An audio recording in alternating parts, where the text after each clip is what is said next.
السلام عليكم يا كرام. بتعرف ليش امورك معطلة؟ ليش حياتك معطلة؟ ليه هذه الديون؟ ليه هذه الهموم؟ ليش هذا المشاكل هذه التي من حولك؟ كل هذا ما يصيبك بتعرف ليش؟ نعم، انها الذنوب ولقلة الاستغفار على هذه الذنوب، لكن الأكبر من ذلك أنك لا تعرف من يرزقك ومن يمنعك. فبالاستغفار إذا أردت أن تعرف الله فعليك بالاستغفار، وإن أردت أن يعلمك الله فعليك بسورة البقرة.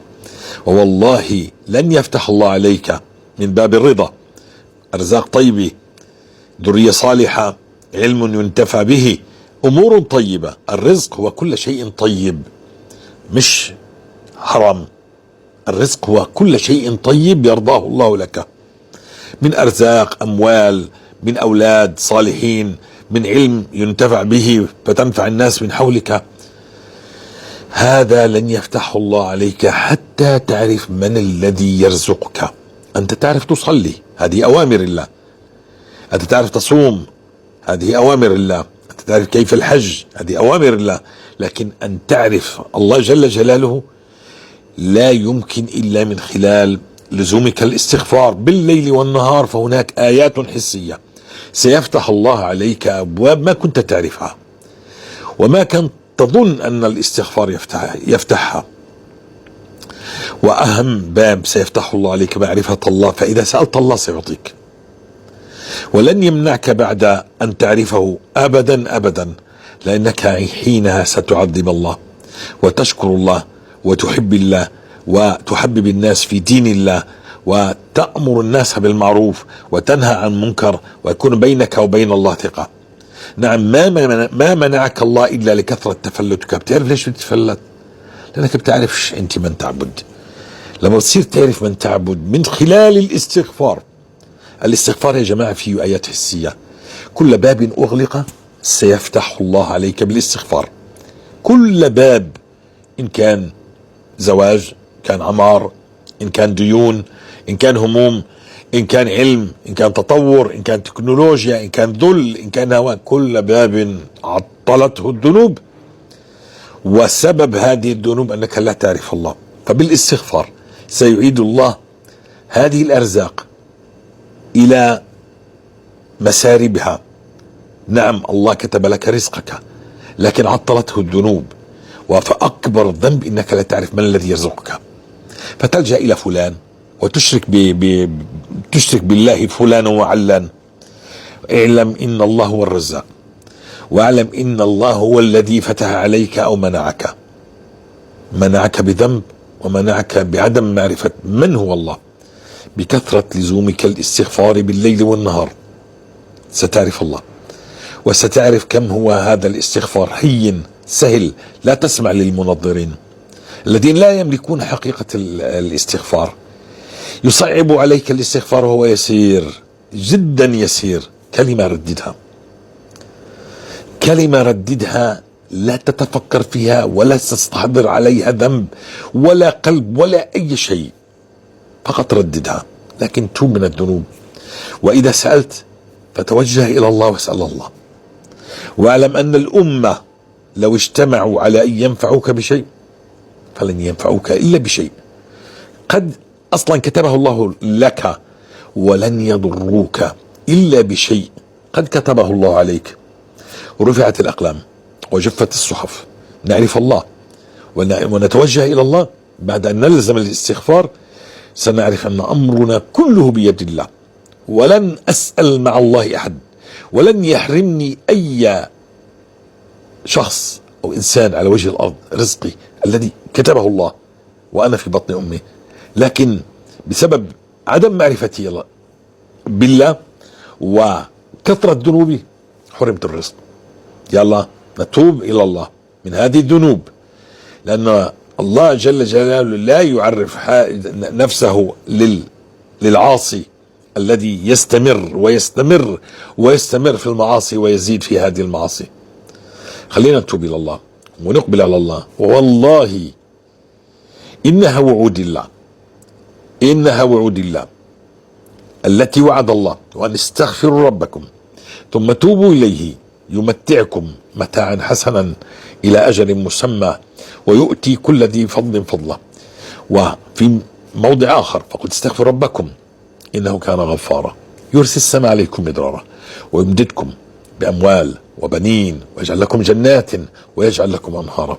وفي موضع آخر وما كان الله ليعذبهم وأنت فيهم وما كان الله معذبهم وهم يستغفرون. آية تخص المستغفر. هذه الآية تخص فقط المستغفر، لا تخص لا حافظ كتاب الله ولا قائم الليل ولا الصائم. هذه الآية تخص المستغفر الذي لزم الاستغفار. من أين لنا خارطة الطريق للاستغفار؟ كم نستغفر؟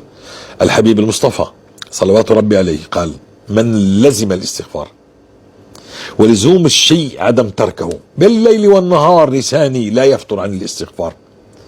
بدك تعرف أكثر؟ من لزم الاستغفار جعل الله له من كل هم فرجا ومن كل ضيق مخرجا ورزقه من حيث لا يحتسب. بدك تعرف أكثر إنه لزوم الاستغفار هو الإكثار. من أراد أن تسره صحيفته يوم القيامة فليكثر من الاستغفار. طوبى لمن وجد في صحيفة استغفار كثيرة. هل تريد أن تعلم أن 70 استغفار التي كان يستغفر رسول الله هي ليست للذنوب، لكنه قال إنه لا يغان على قلبي وإني لأستغفر الله في اليوم 70 مرة أو أكثر. فهذا الغين الذي يجعل غشاوة على القلب. الرسول عليه السلام كان مغفور الذنب ما تقدم وما تأخر وهو معصوم عليه الصلاة والسلام. فاللهم صل وسلم وبارك على سيدنا محمد. إخوتي الكرام لزوم الاستغفار أن تستغفر كل الوقت. صليت خلصت ارجع للاستغفار، قرأت قرآن خلصت ارجع للاستغفار في كل وقتك. 20,000 30,000 زيد، لم نحدد، ولكن كلما زدت قال لك من أراد أن تسره صحيفته فليكثر من الاستغفار. من ماذا؟ من الاستغفار. عشان انت تعرف تقرأ ما بين السطور في آيات الله جل جلاله وفي أحاديث رسول الله، لازم تعرف أن رسول الله يحثك على الاستغفار. والله جل جلاله ما قال ما لكم لا ترجون لله وقار إلا بعد أن حثك على الاستغفار وأعطاك كل هذه الهبات التي بالاستغفار. ونستغفر فقل استغفر ربكم إنه كان غفارا يرسل السماء عليكم مدرارا ويمددكم بأموال وبنين ويجعل لكم جنات ويجعل لكم أنهارا. ما لكم لا ترجون لله وقارا. أعطاك كل هذا بكلمة ترددها وأنت تريد أن تفعل أكثر. يا أخي كلمة قال قولوا حطة نغفر لكم خطاياكم، لكنهم لم يقولوها. وأنت قل أستغفر الله أستغفر الله أستغفر الله أستغفر الله أستغفر الله أستغفر الله. لا يعرف الاستغفار إلا من عاش الاستغفار. دعك من المنظرين وأن ادعوا العلم. نعم شهادات ما بتنفع انك انت تطبق احاديث. لما بتطبق الحديث وبتعيش الحديث من لزم الاستغفار وتلزم، والله سترى عجب من فضل الله كيف انقلبت هذه الامور، كيف هذا التيه الذي عشته كل هذه السنين التي مضت، كيف هذا الذل الذي نعيشه الان سينقشع ويتغير حالك الى اطيب حال.